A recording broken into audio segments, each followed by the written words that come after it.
Hi, I'm Beck. I'm a psychologist, and it's most likely that anxiety is not what you think it is. And if you try to meditate, you find you can't because you're so uncomfortable in your own skin, so dysregulated. What anxiety moves through your system? However, you've exiled it and pushed it away so completely that the fear of allowing that into your system is really, really anxiety provoking, hence the anxiety. So, anxiety is just a symptom of, all this unprocessed stuff. Now, the unprocessed stuff can be grief, it can be anger, it can be resentment, it can be hurt parts or sensitivity that's been pushed away as perhaps being too much or too intense.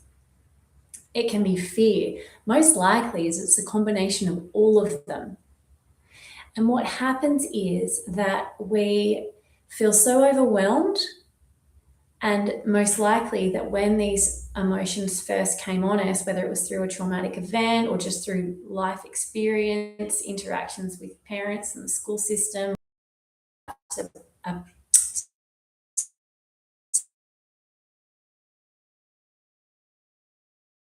feel so overwhelmed in the no, I can't feel that, I can't. And what happens then, it becomes, and if you're familiar with the internal family system therapy, you'll understand that an exiled part is a part that we just can't deal with. It's a part that shakes our, perhaps our identity. So if it is shame, and we are really, really desperately clinging onto the identity of being a good person, that anything that evokes shame in us is going to be met with a lot of anxiety. If we have unprocessed grief, because at the time we were too little to understand, perhaps we had other things that we needed to put our attention on. Perhaps if we were an adult and there was a grief event where we just had to look after the kids or pay the mortgage, we just didn't have space to process that grief. It gets exiled. It comes back into our system ready to be integrated. We get anxiety. So if you start to come to your experience of anxiety from a different perspective, this is the first step. Don't assume anything to be true about yourself. And it sounds crazy, but it is the fastest way to raise your self awareness is stop making assumptions about what's happening for you and to you. Don't assume it's anxiety and leave it at that. Don't assume it's anything else. And don't even assume things to be true about yourself. Perhaps, you've got this belief about yourself that you're a really giving, generous person. Start questioning these things. Is that actually true? Or is it based on a trauma response or a bunch of beliefs that I thought I needed to be that way to seek approval or seek validation? Just start asking the question. Is this the whole story? Do I have the whole story? Now, specifically when you want to work with your anxiety, you're going to get really curious about it. Are you anxiety? Are you really anxiety? I want to get to know you. I want to get to know your story because I'm starting to think you're not anxiety. I'm starting to think you're part of me that I have exiled, that I've pushed away. I'm starting to think you might be grief. I'm starting to think you might be anger. I'm starting to think you might be fear. And I'm wondering if you can help me understand that a little bit more. This is your internal dialogue. We're changing it. We are multifaceted beings. We have one face. We look like one entity. We're not. We're thousands of parts. You're your 1-year-old self, your 2-year-old self, you're the self you wear to the bank, you're the self you wear with your mates, you're yourself that you show up with your parents, then you're another self, your sister. We are so many different parts. So when we really have an understanding that you, as the leader of all these parts, you're actually charged with all their best interests. You're actually charged with caretaking all of them. So, what this means is you almost need to step into the role as parent or leader to these parts. And instead of being so angry with your anxiety or so frustrated with these feelings, is start to think of yourself as, all right, I'm the caretaker of this part. I actually really need to understand it if we're going to all be able to get along, because we all have to live in this little body, in this little psyche, in this little mind. We've all got to figure out how we're going to get along in here. So that's your job, is to figure out how you can caretake all of it. So you're going into that anxiety and you're asking, what's your true face? Now, this is time. This will take time because you have spent 20, 30, 40 years not wanting to see it, not wanting to know it. So just by asking that question once, it's not going to go, ta-da, it's me, grief.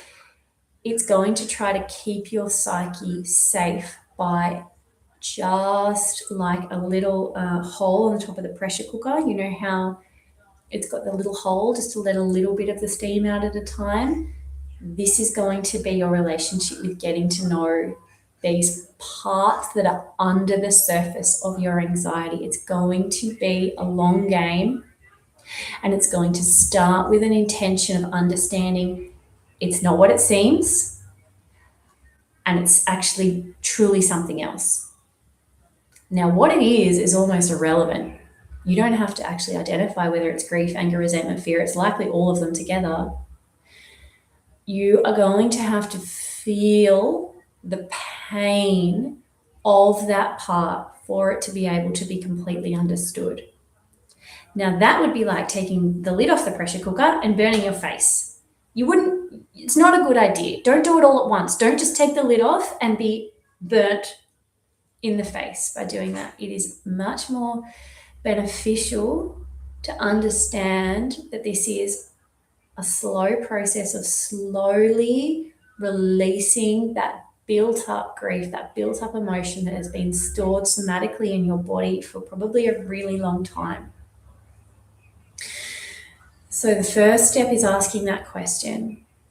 And then what you're going to do after you've spent a little while just exploring that, you might spend a week or two just sitting with even just the concept that something you might have mistaken for anxiety for so long, mistook for anxiety for so long, isn't actually anxiety. That might take you weeks to process and understand and come to terms with. And then after that process settles in your body and lands in your body, and you start to say, oh, yeah, I get that. I see what you mean. There is something just under the surface there. It's almost like I can't quite sink into it, and the anxiety sort of keeps my head above the water. When you do start to have that little concept that there is something below the surface, this is where you're gently going to invite it to reveal its feelings of pain, of abandonment, of betrayal, of loss, of all the things we don't want to feel. And this is why they say you don't do your shadow work without kicking and screaming. Like, this is hard work. We only really get to this point when we are usually so broken, usually so exhausted or just ashamed of how we're showing up in the world, because we just feel unable to access a part of us that it can cope. Once you get to that point, it's time to feel some of those feelings. And the way you do this is by, again, resourcing yourself with a part of you that is okay. That is okay. And what that is your adult self, your present moment self. So if you're watching this video, it tells me that right now you're safe. You're not in imminent danger. You're not being bombed. If you're concentrating, if you're here with me, you're okay. And there will be a part of your body that recognizes that right now I'm safe. I'm here. I survived. I made it through whatever overwhelm that I've experienced in my life. I want you to take a second to find where that knowledge is in your body, where actually feels in this moment like, oh yeah, I'm all right, I am okay. The bottom of your feet are a great place to check. Your hands are usually pretty grounded, pretty present. Sometimes your nose, behind your nose. There's usually a place behind your belly button and sort of to the back and down a bit that usually feels pretty safe, pretty vast, pretty open, almost like an inner lake or ocean or body of water. So have a look there as well. You have your own inner landscape. I don't know the terrain of your inner landscape. So you have an explore and find where would be a safe place for you to land. And then I want you to put all your attention in that place. So let's say it's your hands, that you would just rest your awareness within your hands. And what you then do is you relax into your hands, you relax into that feeling of safety. And then you gently invite what lies beneath, what's under that anxiety. You gently invite it to show its face in a felt sense, in a felt way. And this is where you can only allow through as much as your nervous system can sustain. So if you're stuck in fight or flight, you might only have a moment of that. That's okay. And then you'll be spending a lot of time regulating your nervous system outside of this activity through slowness and gentleness. But just noticing how much you can actually invite in, and what you're looking to do is move it into your heart or trace it back to your heart, because while it might immediately come as nausea, so often that's the case, you'll feel sick when you invite it in to show its face. Perhaps it'll move to feeling really confused, headache. What you're trying to do is let it move through your body until it comes back to your heart, because eventually you'll trace it back to a heartache.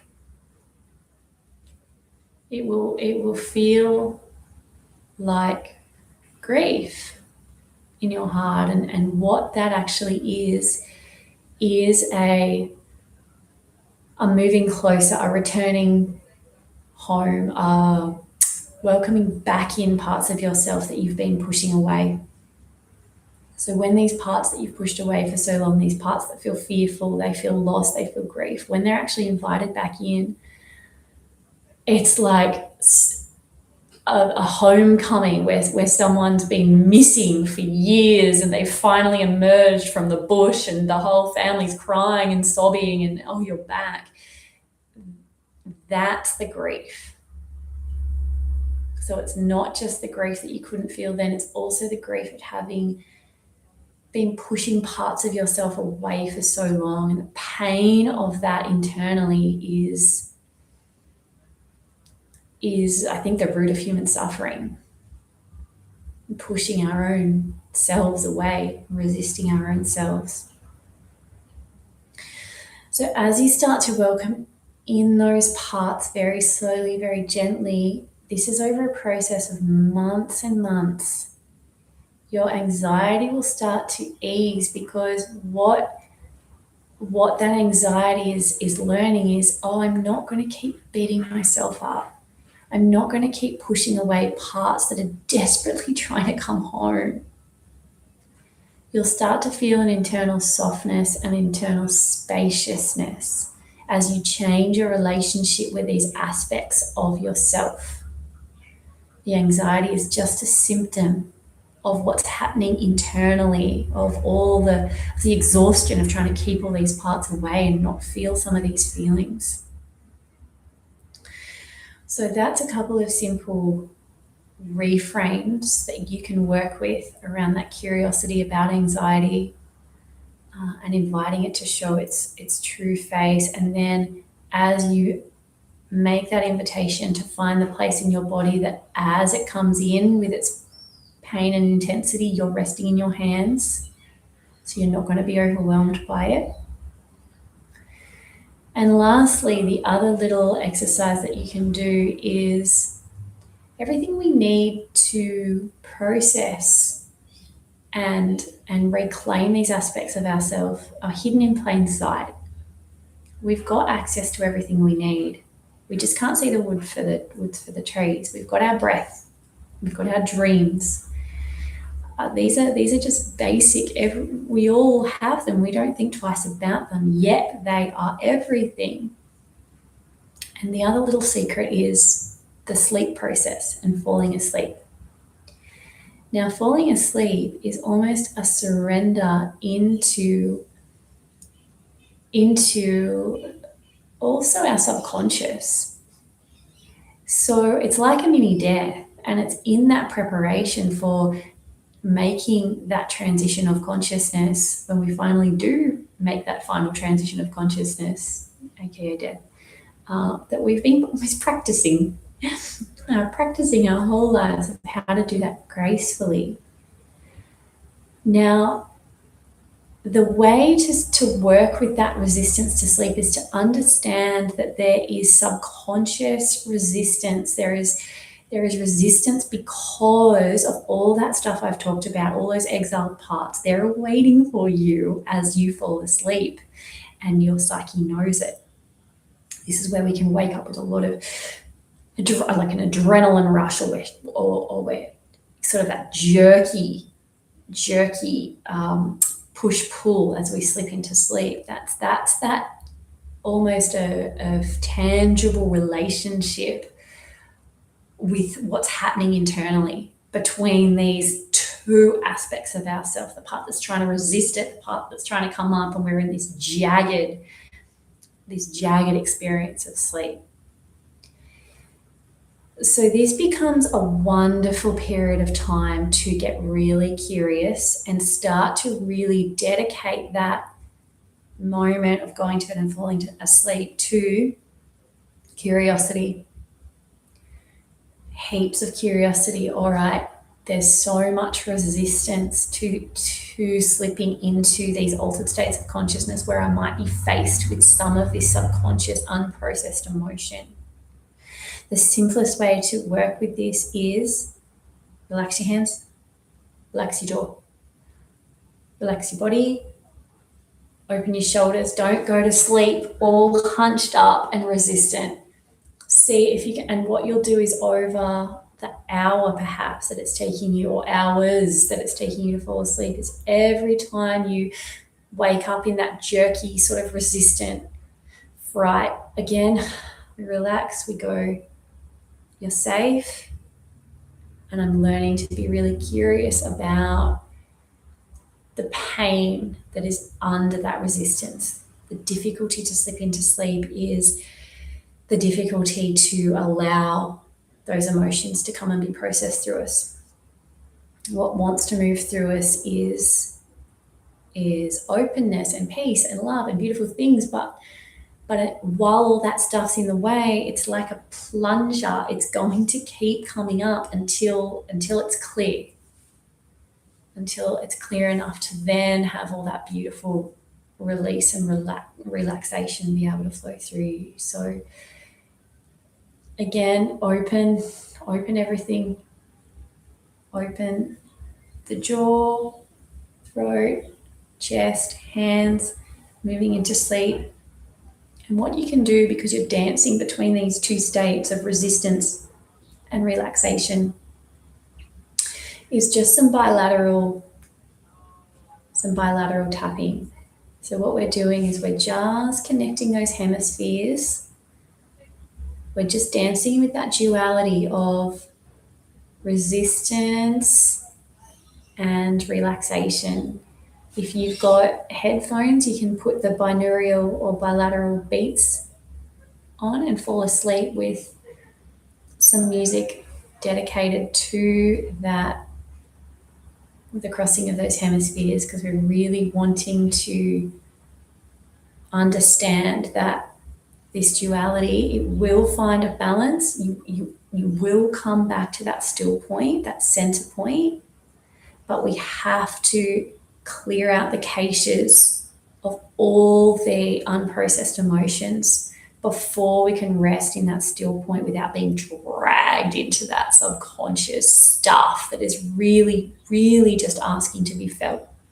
And that's all your anxiety is a desperate bid to warn you or alert you to the fact that there are feelings that need to be felt, that need to be processed for you to access a state of being that you were born to exist within.